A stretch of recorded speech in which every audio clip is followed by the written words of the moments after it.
الحمدللہ وحدہ والصلاة والسلام علی من لا نبی بعدہ لا نبی بعدہ ولا رسول بعدہ وهو خاتم النبیین اما بعد فاعوذ باللہ من الشیطان الرجیم بسم اللہ الرحمن الرحیم اللہم صل علی سیدنا و مولانا محمد و آلہ و اصحابہ اجمعین۔ حمد و ثنا کے بعد میرے بہت معزز سامعین کرام حضرات محترم، جس طرح کہ ہم نے پہلے کلپ میں حیات الانبیاء کے عقیدے پر بحث کی تھی، پھر اہل سنت والجماعت کے عقیدے کی وضاحت بھی دی اور اس پر دلائل بھی دیے۔ اب اس کلپ میں منکرین حیات الانبیاء جو منکرین حیات الانبیاء ہے، وہ جو اپنے دعوے پر جو آیات کریمہ اور دلائل پیش کرتے ہیں ان کو بھی ذکر کریں گے اور پھر ان کے ردود بھی ذکر کریں گے۔ منکرین حیات الانبیاء اپنے دعوے پر جو پہلی آیت پیش کرتے ہیں وہ سورۃ النحل کی ہے، اموات غیر احیاء وما یشعرون ایان یبعثون۔ ہم اموات جو ہے یہ خبر ہے مبتدا مقدر کی، اصل عبارت یوں ہے، ہم اموات یہ مردہ ہے، غیر احیاء زندہ نہیں۔ اب غیر احیاء جو ہے یہ تاکید ہوئی اموات کی، وما یشعرون ایان یبعثون، اور یہ شعور نہیں رکھتے، یعنی یہ نہیں جانتے ایان یبعثون کہ یہ کب اٹھائے جائیں گے۔ اب یہ اموات جو خبر ہوئی ہم ضمیر کی، تو ہم ضمیر غائبہ کا مرجع جو ہے وہ معبودین مطلق ہے، اور معبودین مطلق میں حضرت عیسیٰ علی نبینا علیہ الصلاۃ والسلام بھی شامل ہے اور حضرت عزیر علی نبینا علیہ الصلاۃ والسلام بھی شامل ہے۔ تو منکرین حیات الانبیاء اس مذکورہ آیت کی یہ مذکورہ تعویل پیش کرتے ہیں۔ ہم کہتے ہیں کہ اموات جو ہے یہ خبر ہے مبتدا محذوف کی، مقدر کی، تو ہم بھی یہی اس چیز کے قائل ہیں، لیکن یہاں سے مراد ہم ضمیر سے مراد جو ہے وہ اصنام ہے، انبیاء اور شہداء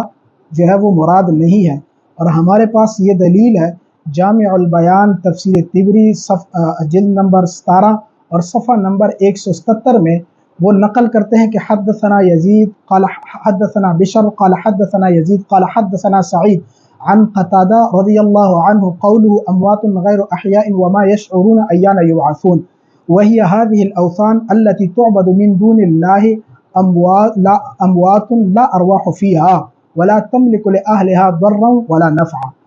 تو حضرت قتادہ رضی اللہ عنہ فرماتے کہ اس آیت سے مراد جو ہے وہ بت ہے، شہید اور انبیاء مراد نہیں ہے، کیونکہ ان میں روح نہیں ہوتی، تو ان کو موت کیسے آئے گی؟ موت تو ان لوگوں کو آتی ہے جس میں روح ہو۔ تو اور تمام تفاسیر نے تقریباً اس آیت کے ماتحت یہی تفسیر جو ہے وہ بیان کی اور اسی پر جو ہے وہ اکتفا کیا ہے۔ تو دوسری جو آیت منکرین حیات الانبیاء پیش کرتے ہیں وہ سورۃ زمر کی ہے کہ انک میت و انہم میتون، اور ترجمہ یوں کرتے ہیں کہ آپ مردہ ہیں یا رسول اللہ اور یہ صحابہ بھی مردہ ہے۔ اب یہ اتنے جاہل ہے کہ یہ میت اور میت میں فرق نہیں کر پا رہے۔ میت بالیاء سکون جو ہے وہ مردے کو کہتے ہیں، بالتشدید جو ہے وہ مستقبل کے اعتبار سے، یعنی عن قریب آپ فوت ہوں گے، یعنی مستقبل کے اعتبار سے جو ترجمہ ہوتا ہے تو اس سے مراد یہ ہے۔ اور جامع روائع البیان فی تفسیر آیت الاحکام للصابونی میں وہ ذکر کرتے ہیں جلد نمبر 1 صفحہ نمبر 64 میں وہ ذکر کرتے ہیں کہ وعند اہل والمشہور عند اہل اللغہ المیت بالتخفیف من مات فعلا وبمیت وبالتشدید میت من مات من ستموت۔ تو یہ روائع البیان والے فرماتے ہیں کہ میت جو ہے اس کا معنی ہے مردہ، اور جو بالتشدید ہے من ستموت کے ان قریب آپ فوت ہوں گے۔ تو آیت کا مقصد ہے کہ انک میتن یعنی انک ستموت کہ آپ ان قریب فوت ہوں گے، اور یہ کسی کا عقیدہ نہیں ہے کہ انبیاء علیہ السلام پر موت طاری نہیں ہوئی، بلکہ موت طاری ہوئی اور آپ کو لحد میں بھی دفن کیا گیا ہے، یہ سب چیزیں واقعہ ہوئے ہیں۔ لیکن اصل میں جو زیر بحث بات ہونی چاہیے وہ یہ ہے